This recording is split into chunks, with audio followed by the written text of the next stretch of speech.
The parking lot at Riverbend 24 was almost empty when Alara Miles realized how broke she really was. 8 crumpled bills sat in her trembling hand. $9 left. Enough for her daughter's breakfast tomorrow. That was all. She leaned against the cold metal of the vending machine, breathing in the smell of gasoline and rain. Then she heard it. A wet, choking sound. A man gasping for air. Her head snapped toward the far end of the lot. A huge figure, broad shoulders, leather vest, was on his knees beside a motorcycle.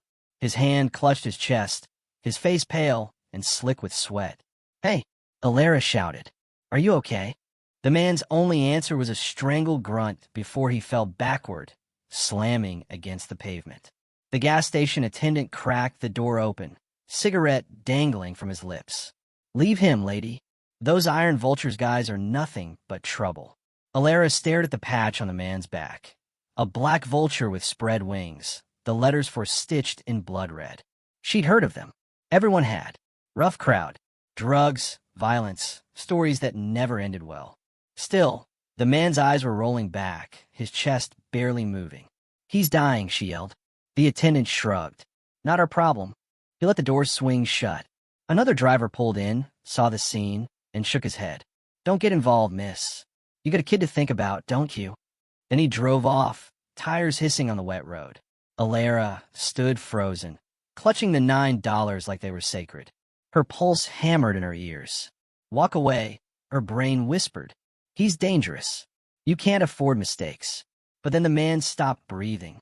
His face turned gray. And suddenly, she was 12 again, listening to the phone call that told her Grandma Miles had collapsed on a grocery store floor while strangers stepped over her. Nobody had helped. Not this time. Alara dropped to her knees. "Sir, can you hear me?" He gasped, eyes fluttering. Meds forgot. She fumbled for her phone. One bar. Dialed 911. The call dropped. She tried again. Nothing. Battery dead. "Come on." Her breath came sharp and fast. She sprinted into the convenience store. "He's having a heart attack. Call an ambulance now." The clerk sighed, slow, bored. "Fine." He reached for the landline. Alara scanned the shelves, spotted a bottle of acetaminophen, a bottle of water, and ran to the counter. "How much?" $8.60. She pulled out all she had, $9, and shoved it toward him. "Keep the change." Then she ran back out into the night. The man was still down, lips bluish, breath faint. Alara knelt beside him, twisting the cap off the medicine. 2 tablets into his mouth. 1 sip of water to wash them down. "Chew these." "Come on." He obeyed weakly. His fingers brushed hers, cold, trembling. "Name," he rasped. "Alara." His cracked lips twitched. "Raven. Stay with me, Raven. Help's coming." Sirens screamed in the distance, faint but growing. A motorcycle engine roared closer. Another rider skidded to a stop, ripped off his helmet. Younger man, maybe 30. Same vest. Iron Vultures. "Raven. Holy hell, what happened?" "He collapsed," Alara said, still holding Raven's hand. "Ambulance is on the way." The newcomer's eyes darted to her. "You helped him." He needed help. For a second, the biker just stared, like he couldn't believe what she'd done. "Nobody ever helps us." The ambulance pulled in. 2 paramedics jumped out. One checked Raven's pulse. "He's stable," the medic said after a moment. If she hadn't given him acetaminophen, he'd be gone. The words hit Alara like a wave. She just saved a man's life. Raven's eyes fluttered open. He squeezed her wrist weakly. "Tell them. Raven owes you." She frowned.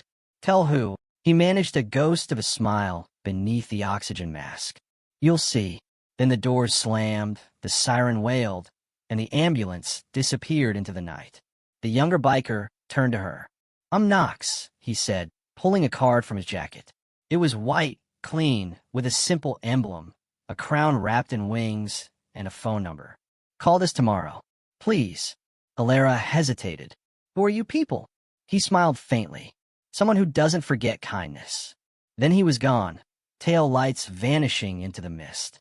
Alara stood in the middle of the empty parking lot, the hum of the streetlight loud in her ears. Her jeans were soaked to the knees, her hands smelled like sweat and asphalt. $9 gone. Her daughter's breakfast money gone. She looked up at the sky and whispered, "You better live, Raven." Back to the morning before that gas station. Before everything changed. The alarm buzzed at 5:02 a.m., sharp and cruel. Alara groaned, rolling out of bed onto the cold linoleum. The apartment was tiny, just enough room for a twin bed, a wobbly table, and a kitchen sink that always dripped. The window overlooked a row of old houses and the dark ribbon of the Riverbend Canal beyond. She opened the fridge. One apple, a carton of milk half empty, 2 eggs, and a takeout container of rice from 3 nights ago. She reached for the cereal box, almost empty. She poured the crumbs into a bowl for Nora, her 6-year-old daughter, and added what was left of the milk. "Morning, Mommy," Nora murmured, rubbing her eyes.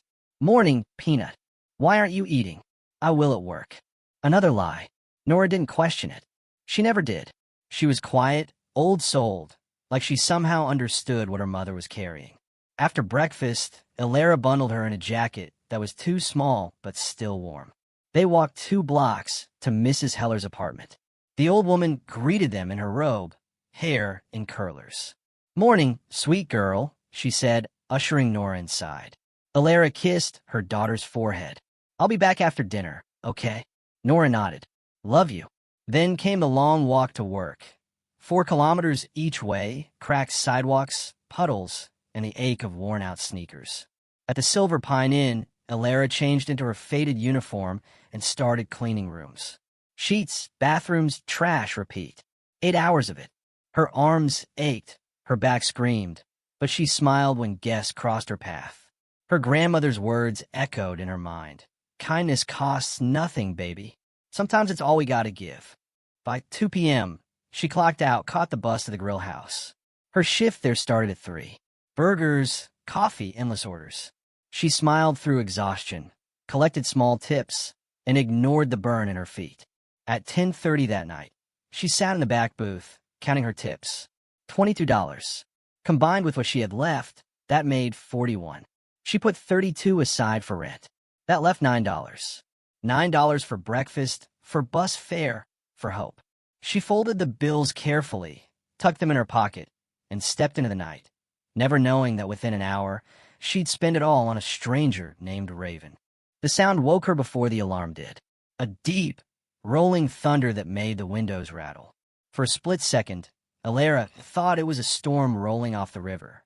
But the sky outside the cracked window was clear, pale gold with sunrise.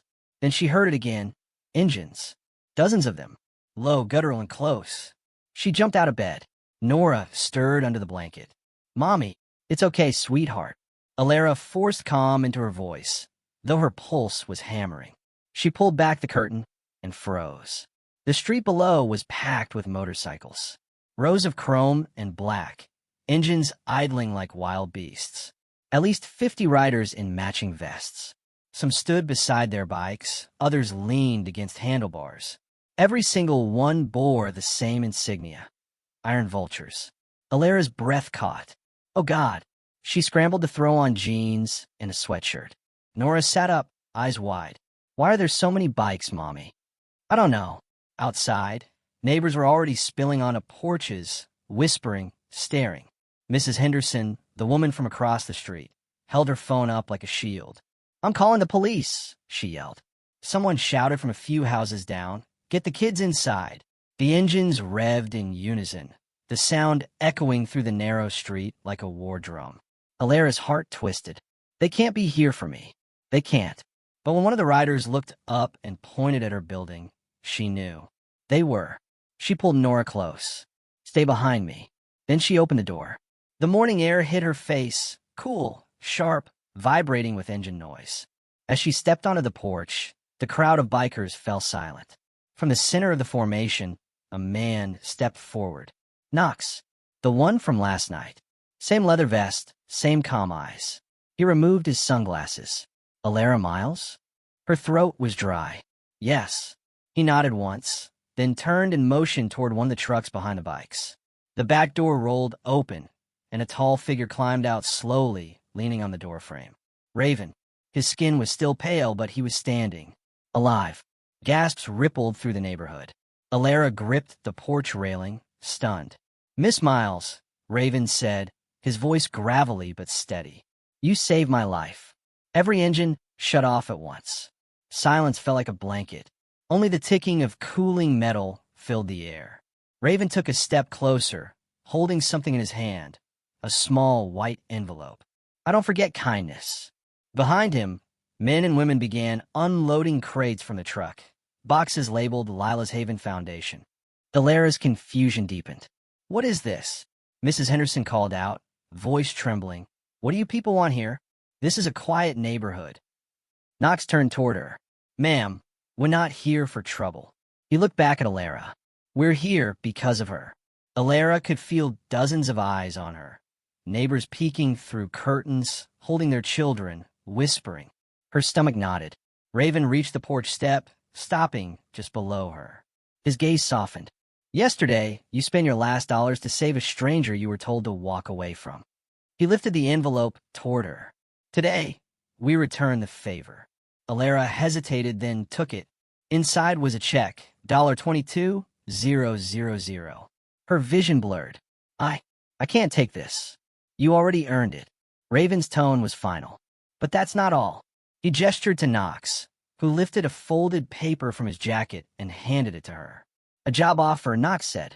Community Outreach Coordinator, Lila's Haven Foundation. Salary, $48,000 a year. Full benefits. The world tilted. This isn't real. It's very real, Raven said. We help families who can't afford health care, housing, food. We've built shelters, paid hospital bills. We just never expected our next miracle to come from a woman standing in a gas station parking lot. A murmur swept through the neighbors. Mr. Morales, from next door, stepped forward cautiously. Lila's Haven? My brother's family. You helped them after the flood last year. Knox nodded. That was us. The mood shifted, fear giving way to disbelief, then shame. Mrs. Henderson lowered her phone slowly. I didn't know. Raven turned to the crowd. You saw leather and engines and thought danger. But what this woman saw was a person dying. She didn't ask who I was. She didn't care. She just helped. He faced Alara again. That's the kind of person I want in my world. Alara's lips trembled. I didn't do anything special. You did everything that mattered. From behind, a little voice piped up. Mommy. Nora stood in the doorway, clutching her stuffed bear. Raven's expression softened instantly. You must be Nora. He knelt, slowly, carefully, and held out a small box. This is for you. Inside was a tiny silver bracelet shaped like wings. For brave girls, Raven said. Nora smiled shyly. Thank you. The engines rumbled again, softer now, almost like applause. Neighbors began to step forward. Mr. Morales shook Raven's hand. Mrs. Henderson whispered an apology to Alara. Others followed, curiosity replacing fear. Raven turned back to the crowd. We'll be setting up supplies here today. Food, furniture, medicine, whatever this neighborhood needs. It's time people stopped judging each other by what they see and started looking at what they do. He looked up at Alara one last time. You gave me life, Miss Miles. Let me help you live yours. He nodded to Knox. Engines roared again, but now they didn't sound like thunder. They sounded like change. Alara stood on the porch, holding the envelope and the job offer, while Nora slipped her small hand into hers. The fear that had lived in her chest for years began to loosen, just a little. Maybe, for the first time, everything was about to turn. The rumble faded down Willow Street until only the sound of rustling leaves remained. The crowd of neighbors stood frozen, unsure whether to clap, pray, or run. Alara was still on the porch, the envelope shaking in her hands. Inside, the check glowed white against the morning light, the numbers too large to feel real. $22,000. Her breath came in shallow bursts. She'd never seen that much money in one place, not even in a bank window. Nora tugged her sleeve. Mommy, are they gone? Yes, baby, Alara whispered. They're gone. But even as the engines disappeared over the hill, the echoes stayed. Not just the noise, the judgment. Mrs. Henderson crossed the street, clutching her purse like a shield. Alara Miles, I don't know what you've gotten yourself into, but those people, those bikers are not good news. Alara straightened, still trembling. They weren't here to hurt anyone. Sweetheart, Henderson said, her voice syrup-sweet but sharp underneath. They showed up with hundreds of motorcycles. You call that not trouble? Before Alara could answer, Mr. Baird, the landlord, appeared from behind a parked car. His expression was tight with suspicion. You planning to start hosting biker rallies out here, Miles? Because I don't need that kind of heat on my property. Her throat closed. They just came to thank me. Sure they did. He snorted. I've heard that story before. He turned to leave, muttering, I'll be expecting rent on time. No excuses. Mrs. Henderson folded her arms. You'd better be careful. You think people won't start talking? You bring a gang into this neighborhood. It stains all of us. Alara bit the inside of her cheek to stop herself from crying. They're not a gang, she said softly. The older woman's lips pressed into a thin line.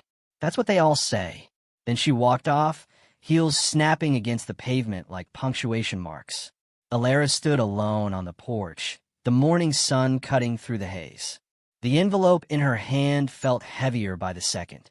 Inside the apartment, she sat at the small kitchen table. The check lay between her and the unopened letter labeled Lila's Haven Foundation.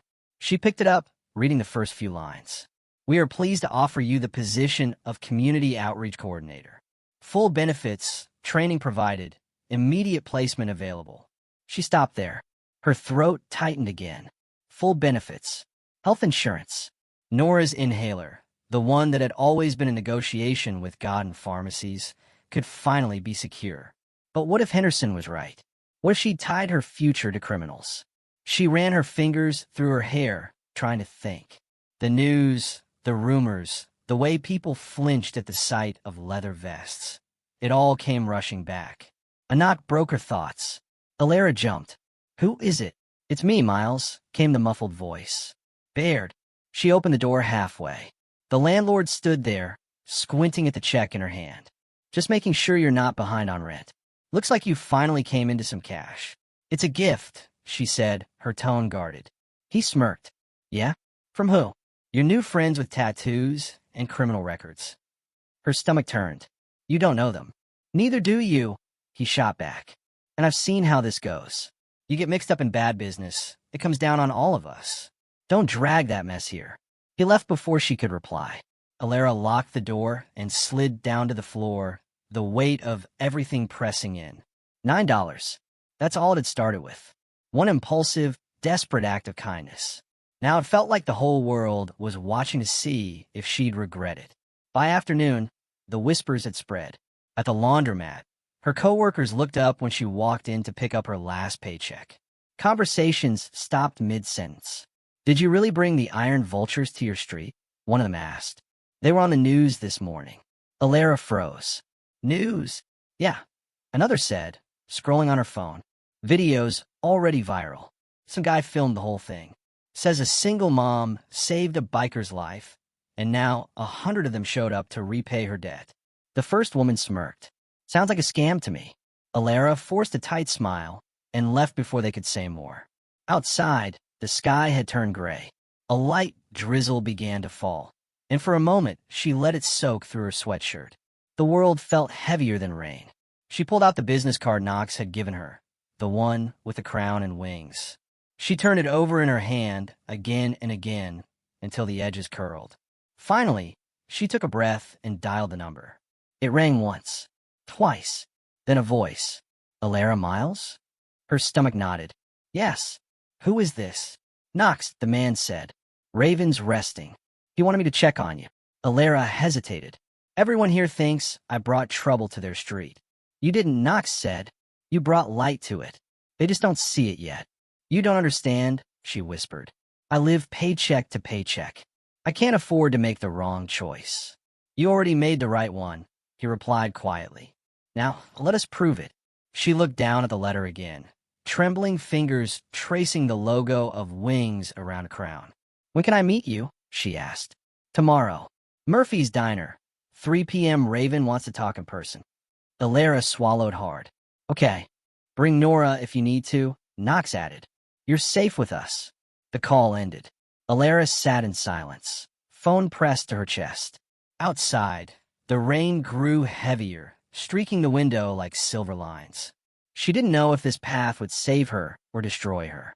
But something deep in her gut, the same instinct that made her kneel beside a dying man, told her to keep walking. For the first time in years, fear and hope shared the same heartbeat.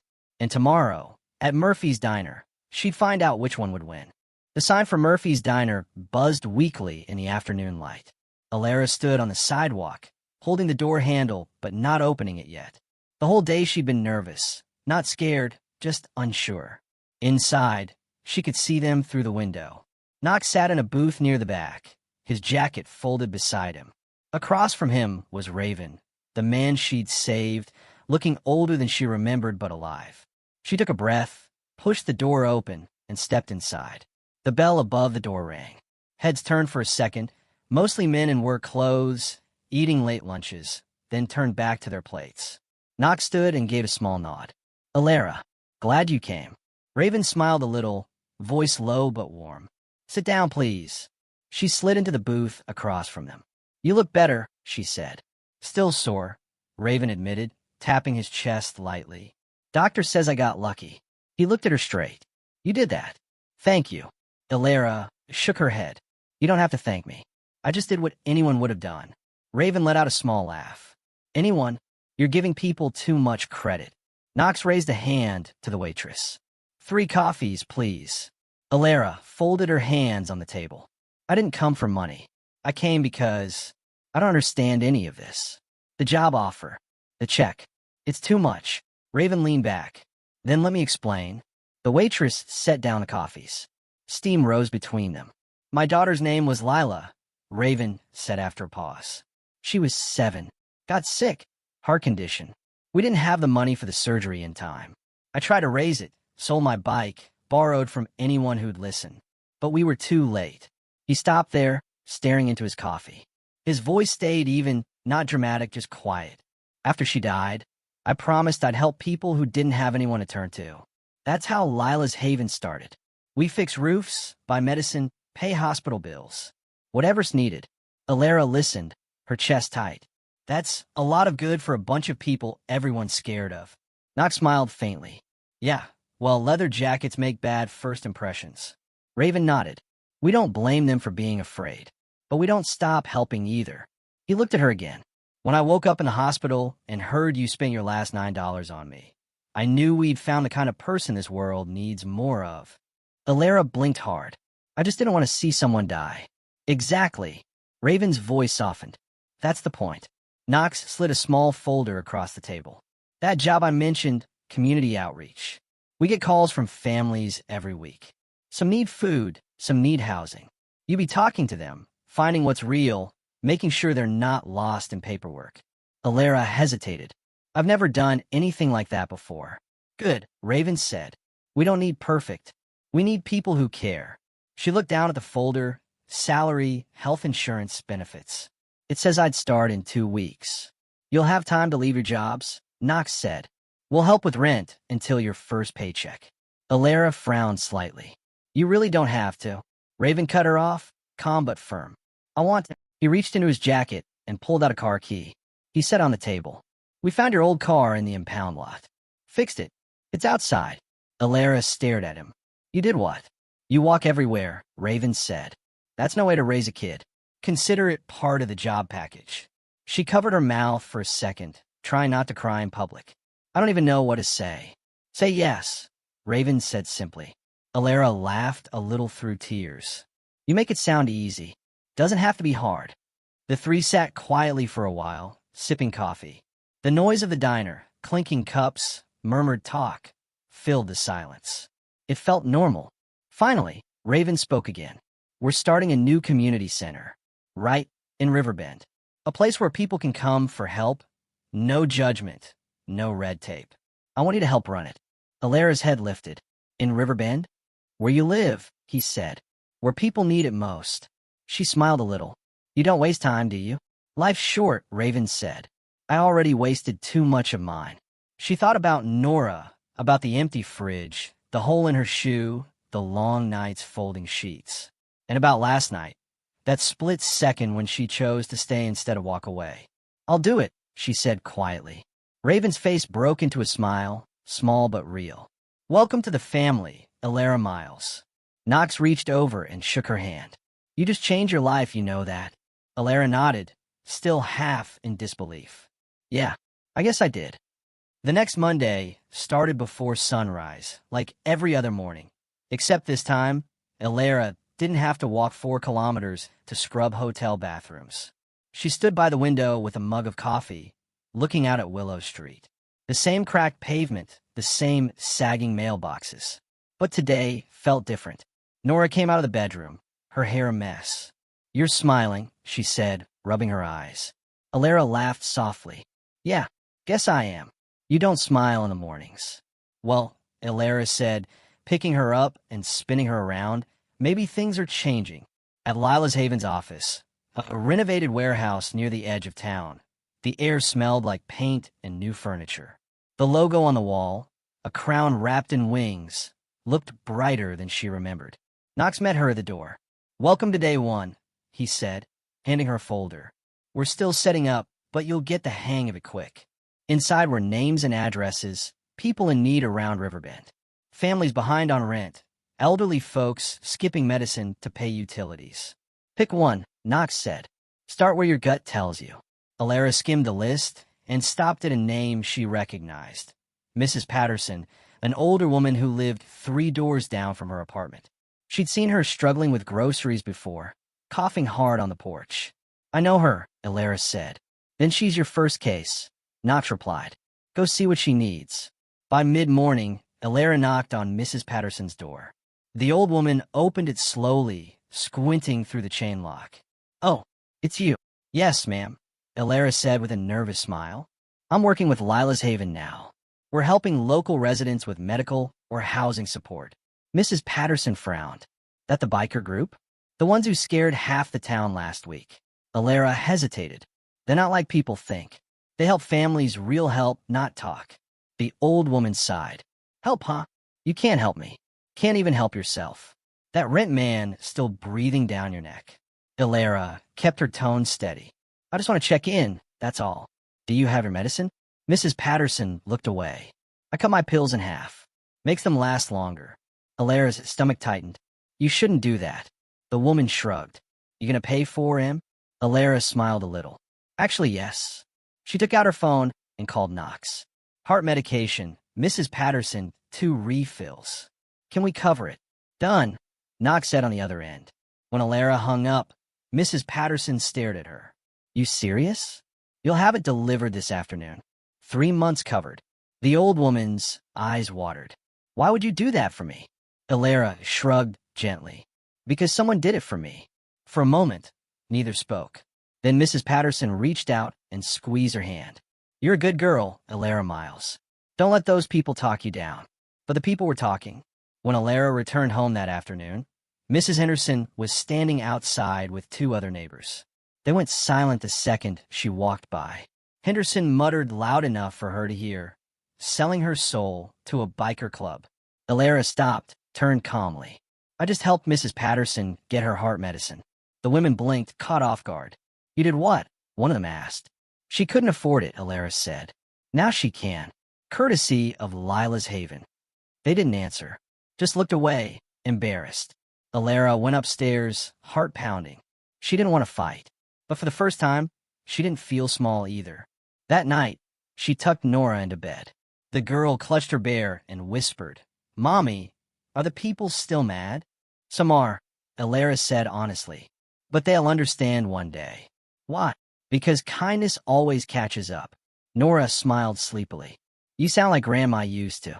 Elara brushed her daughter's hair back. "Maybe she's still teaching me."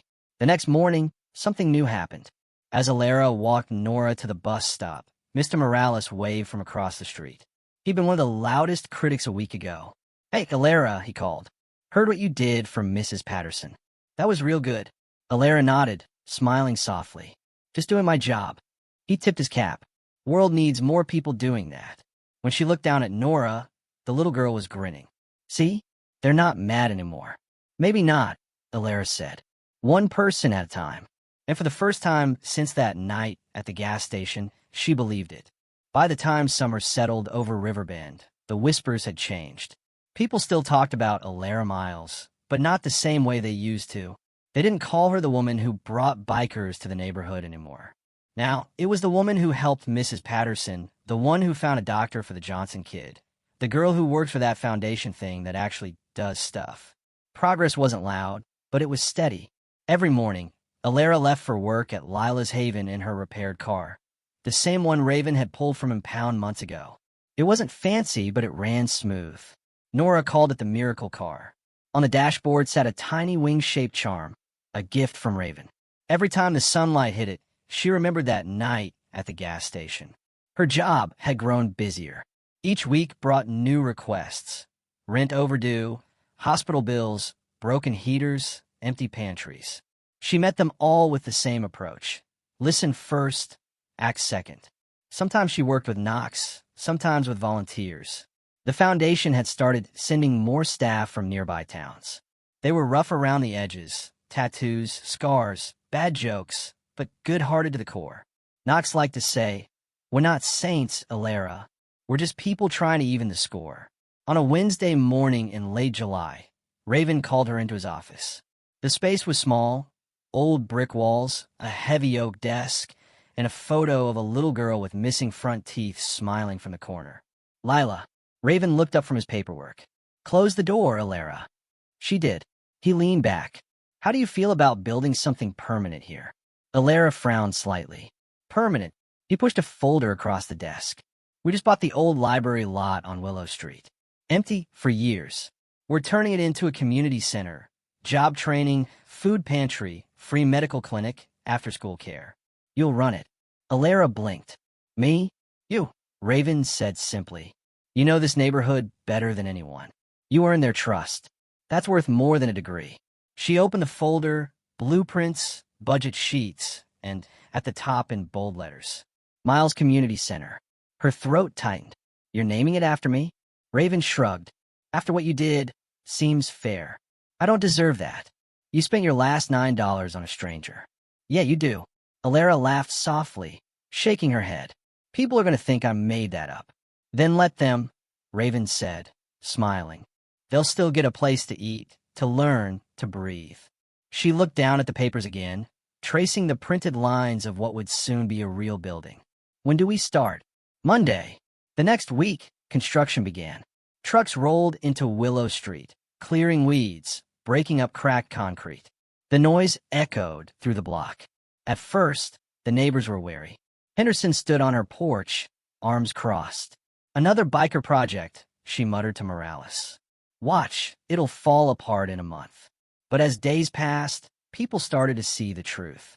The men working the site weren't rough strangers anymore. They were volunteers from Riverbend itself. Young fathers who'd lost jobs, veterans looking for purpose, even the teenagers who used to hang around the gas station. Alara was there every day, clipboard in hand, hair tied up, sweat on her face. She gave directions, carried boxes, passed out sandwiches. When the heat got bad, she set up a cooler with water bottles for everyone. "Boss, you don't have to do that," one worker told her. "I'm not your boss," she said. "I'm your neighbor." They smiled at that. One afternoon, Henderson finally walked over, hat pulled low. "Miss Miles," she said, avoiding eye contact. "I heard you got that old plumbing in the church fixed. Was that your people?" "Yes, ma'am," Alara said, wiping sweat from her brow. "They had a busted pipe. Flooded half the basement. We handled it yesterday." Henderson nodded slowly. "And no one charged them?" "Not a cent." The older woman pursed her lips, then said quietly, "I might have misjudged you." Alara smiled. "Most of us misjudge someone at some point." Henderson looked at the half-built frame of the center. "You really think this'll work? People coming together like this?" Alara looked around, at the workers laughing, the kids playing nearby, the neighbors handing out lemonade. "I think it already is." For the first time, Henderson smiled back. "Small but real. Well, if you need extra hands, my grandson can lift heavy things." Alara chuckled. "Send him over." As weeks went by, Miles Center took shape. The steel beams went up, then walls, then windows. The sign out front read "Opening soon." Hope lives here. Alara's days started at dawn and ended past sunset. She didn't mind. Nora sometimes came by after school, doing homework on an overturned paint bucket while volunteers worked around her. One evening, as the sky turned orange, Knox sat beside Alara on the curb. They shared takeout sandwiches, both too tired to talk much. "You ever stop to think," he said finally, "that all this happened because of $9 and some cheap pills?" Alara smiled faintly. "Yeah, I think about it every day." "You regret it?" "Not even for a second." Knox nodded, chewing. "Good, 'cause Raven says this place is going to feed about 300 people a month once it's running." She looked at the building, bare bones now but already alive. "Then it's worth every dollar." A month later, the grand opening came. Balloons tied to fences, tables of food. Families, workers, and volunteers packed the lot. Raven stood at the front with a microphone, his vest swapped for a clean button-up. "A year ago," he began, "a woman made a choice that saved a stranger's life. Today, that same woman helped build a place that'll save hundreds more." He turned to Alara. "This center bears her name for a reason. Miles Center isn't about money or charity. It's about what happens when one person refuses to walk away." Applause rolled across the crowd. Henderson clapped first. Morales followed. Soon the whole street joined in. Alara stepped forward, blushing. "I don't have a speech," she said into the mic. "I just have a thank you." She looked at Nora in the front row, waving. "When you're broke, tired, and scared, kindness feels like a luxury. But it isn't. It's what keeps us alive." She paused. "So, if you ever see someone who needs help, even a stranger, don't wait for someone else. Be that person. That's all." The crowd cheered. Nora ran up to hug her, nearly knocking the mic over. Laughter filled the air. Raven leaned toward her and said quietly, "You did good, Alara Miles." She smiled. "We did good." As the sun dipped behind the rooftops, lights flickered on across the new building. Kids ran inside, exploring. Volunteers set out food boxes.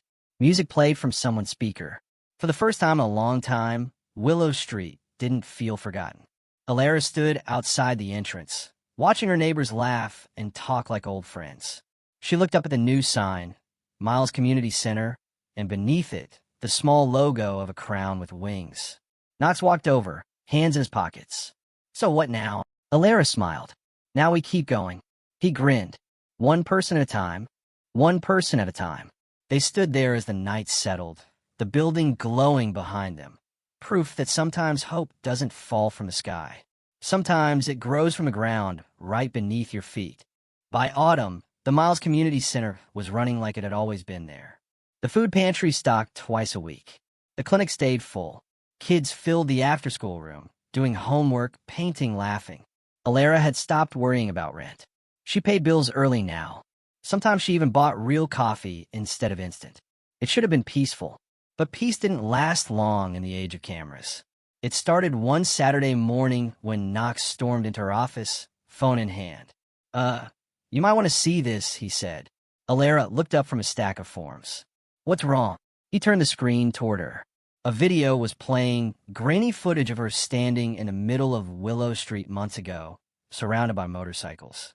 Raven's voice echoed faintly in the background, talking about kindness. A caption ran across the bottom. "Single mom spends her last $9 on a biker. What happens next will shock you." The view count in the corner was climbing so fast it was almost dizzying. 2.4 million. Alara stared at it. "You're kidding."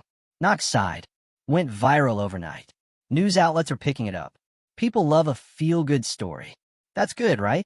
she asked carefully. "Sort of." He hesitated. "You should read the comments before you decide." She scrolled down, lines of text flying by. Faith in humanity restored. This woman's a hero. Proof angels still exist. Then came the others. Fake. Stage PR stunt. Hell's Angels wannabes doing charity for clout. No way a single mom gives up her last money like that. Scripted garbage. Her stomach twisted. Why do people always have to tear things apart? Knox shrugged. That's the internet. Half of them want to love you. The other half want to prove you're lying. Alara locked the screen and set the phone down. "I didn't ask for this." "I know," Knox said quietly, "but found you anyway." By that evening, reporters had started calling. One showed up outside the center, a young woman in a blazer, microphone in hand. "Miss Miles, can we get a comment? Is it true the Iron Vultures used to have a criminal record?" Alara blinked, caught mid-step. "You have to talk to Lila's Haven about that." Another reporter called later that night. "Did you really spend your last $9? Or was that number made up for social media?" She hung up without answering. Even Mrs. Henderson came knocking again, holding her tablet like evidence. "You're on YouTube, child. People from New York to California are talking about you." "I noticed," Alaris said tiredly. "Some of them don't believe you. I can't make them." The old woman's expression softened. "Don't let them get in your head. Folks will always find something bad to say when someone else does good." Alaris smiled faintly. "Thanks, Mrs. Henderson. Don't thank me. Just keep doing what you're doing. That's the best answer there is." The next morning, she arrived at the center early. The sun hadn't risen yet. The halls were quiet. She made coffee, sat by the window, and watched the first light spill across the parking lot. Her phone buzzed again, a message from an unknown number. "This is Rosa. You don't know me, but your story saved my sister's life." She was ashamed to ask for help. "Then she saw your video. Now she's at one of your centers." "Thank you." A moment later, another came in. "I used to judge people like those bikers. Not anymore." Alara leaned back in her chair, exhaling slowly. For every cruel comment online, there were a dozen messages like these. Quiet, personal, real. She decided to stop reading the rest. That afternoon, Raven walked in, wearing a plain jacket instead of his vest. He carried 2 paper cups of coffee. "You look like you've been thinking too hard," he said, handing her one. "Seems like the whole world has an opinion now," Alara replied. "Half the internet thinks I made everything up." Raven sat across from her. "And the other half believes in you. I didn't ask for either." He chuckled. "Doesn't matter what they believe. You know what happened. I know what happened. The people you've helped, they know too. That's enough." Alara nodded slowly. "It just feels weird. I never wanted to be some story." "You aren't a story," Raven said. "You're proof that small things still matter." She smiled faintly. "You always know how to sound like a wise old man." He grinned. "Old, maybe. Wise is pushing it."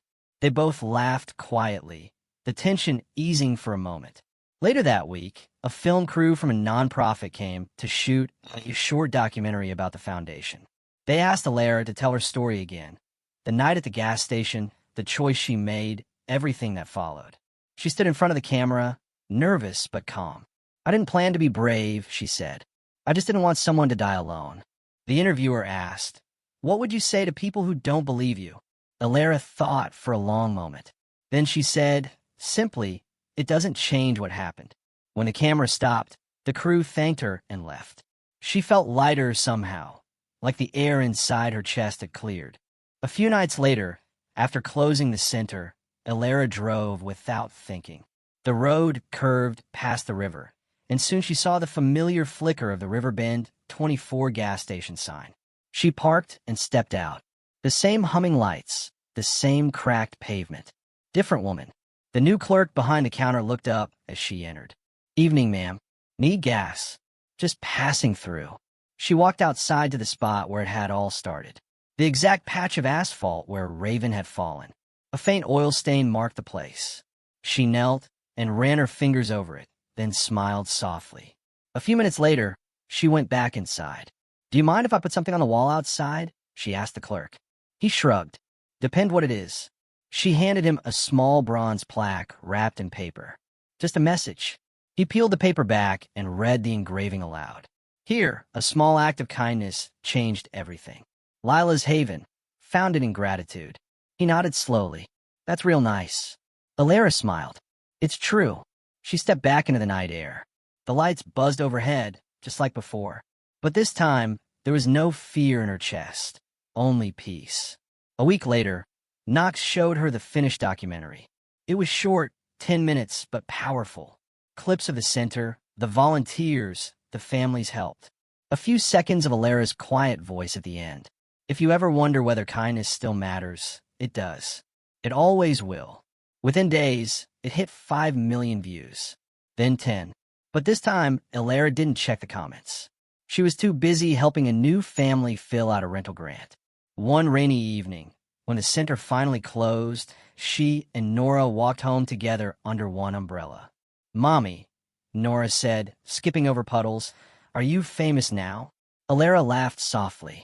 "Not really, but everyone online says you're a hero." "I'm just your mom," Alara said, squeezing her hand. "And that's enough." Nora grinned. "I think you're both." They reached their building. Lights from the community center glowed down the block, warm against the rain. Alara looked up at the sign, Miles Community Center, and felt something steady and full rise inside her. All of it, the fear, the noise, the doubt, had led here, to this quiet.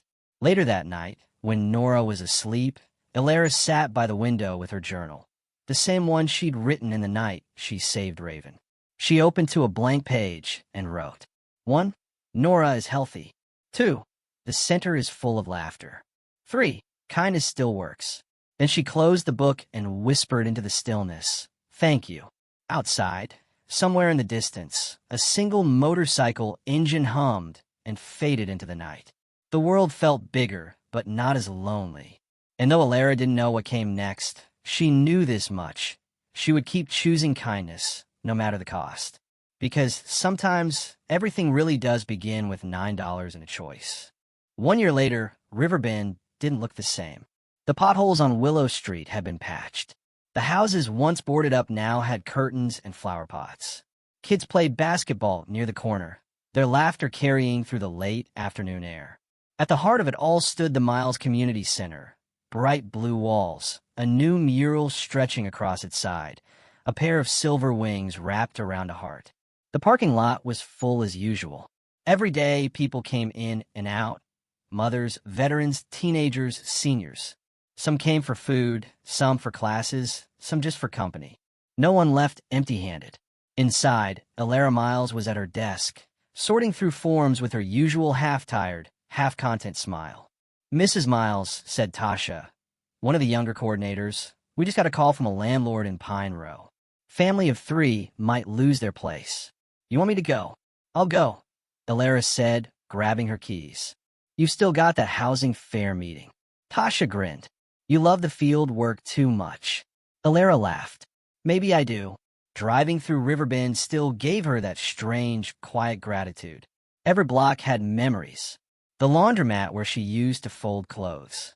The diner where Linda still worked and waved from behind the counter. The old gas station, now repainted with a small bronze plaque by the door. She slowed down when she passed it, like she always did. The family in Pine Row lived in a cramped second-floor apartment above a small store. Alara climbed the stairs and knocked. A woman opened the door, early 30s, eyes tired but kind. Behind her, a boy of about 10 sat doing homework at the kitchen table. "Hi," Alara said, showing her badge. "I'm with Lila's Haven. We heard you might need some help with rent." The woman hesitated, embarrassed. "Yeah, the bills got ahead of us. My husband's hours got cut at the factory. We'll catch up, You don't have to explain," Alara said softly. "We'll figure it out." They talked for 20 minutes. Numbers, pay stubs, paperwork. Simple, practical things. Before leaving, Alara handed the woman a grocery voucher. "It's not much, but it'll get you through the week." The woman's eyes filled. "You don't even know us."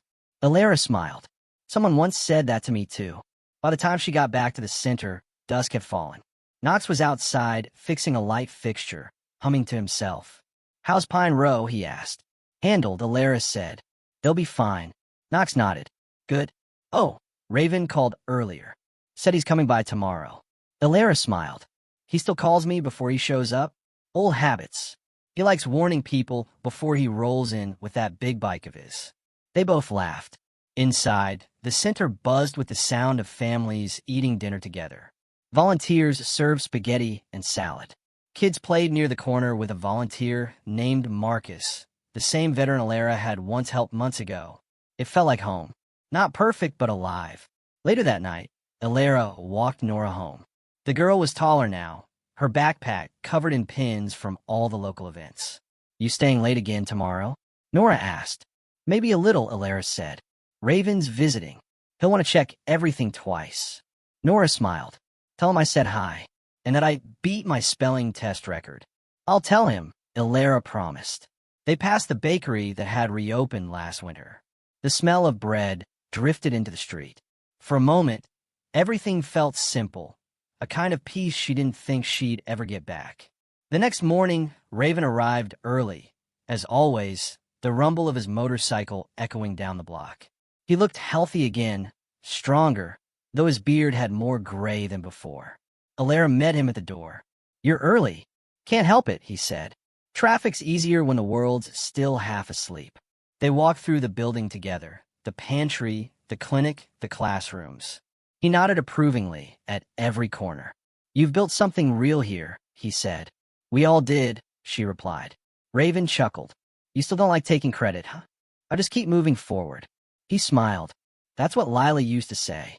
They stood in silence for a moment, both looking out the window at the street below, kids biking, people talking, the neighborhood alive. "She'd like this place," Raven said finally. "I think she'd love it." Around noon, Ilara stepped outside for a walk. Across the street, she spotted a young man sitting on the curb, head in his hands. His car hood was open, smoke rising from it. She hesitated, then crossed over. "Hey," she said. "Car trouble?" He looked up, startled. "Yeah, alternator, I think. I was on my way to pick up my daughter from daycare. I'm gonna be late. Don't have cash for a tow." Ilara reached into her purse, found a folded 50. She held it out. "Here." The man shook his head. "I can't take that." "You can. Get your car towed, get your kid." He stared at her, eyes wide. "You don't even know me." Ilara smiled softly. "Someone once told me that didn't matter." He took the bill slowly, still unsure. "Thank you. I'll pay you back." "Don't," she said. "Just help the next person when you can." He nodded, speechless. As Ilara turned to leave, he called after her. "What's your name?" "Doesn't matter," she said. "You'll figure it out." She walked away, the sound of engines and laughter blending into the hum of the afternoon. That night, after the center closed, she sat at her desk finishing paperwork. On the wall behind her hung a photo, the opening day of Miles Center. Everyone was there. Raven, Knox, the neighbors, the kids, even Mrs. Henderson smiling in the background. She smiled at it, then flipped open her journal. 1. Nora aced her spelling test. 2. The center helped 3 more families today. 3. The world is still kind, if you look close enough. She paused, tapped the pen against the page, then added a 4th line. 4. Today, I gave someone their $9 moment. The next morning, a package arrived at the center. No return address, just her name. Inside was a small keychain, a pair of silver wings, just like Nora's bracelet. A note came with it, written in neat handwriting. "Your kindness found me. Now I'll pass it on. A stranger from Pine Row." Ilara smiled, tears stinging her eyes. She clipped the wings onto her keys, took a deep breath, and walked out to greet the line of people waiting at the door. The next wave of stories, problems, and chances to make something better. "Morning, everyone," she said. "Let's see what we can do today." As the day began, the camera crew from last year's documentary returned for a short anniversary video. They filmed volunteers, families, the new mural. When they asked Ilara for a final word, she thought for a long moment before answering. "Kindness isn't something you finish," she said. "It just keeps moving from one person to another. I was lucky enough to be part of it for a while." The cameraman smiled. "That's perfect." Raven, standing nearby, nodded. Couldn't have said it better. That evening, the sun dipped low over Riverbend, washing the street in orange light. Engines hummed in the distance, a familiar, comforting sound now. Ilara stood outside the Miles Center with Nora beside her. The sign above them caught the light. Miles Community Center. Hope lives here. Nora looked up. "Mommy, do you ever miss the old days?" Ilara thought for a moment, then shook her head. "Not anymore." "Because you're happy?" Ilara smiled, brushing a strand of hair from her daughter's face. "Because I'm home." They stood there together as the street lights flickered on, the city breathing softly around them. No headlines, no cameras, no noise, just the quiet proof that small things, done with a full heart, could still change the world. And for Ilara Miles, that was enough.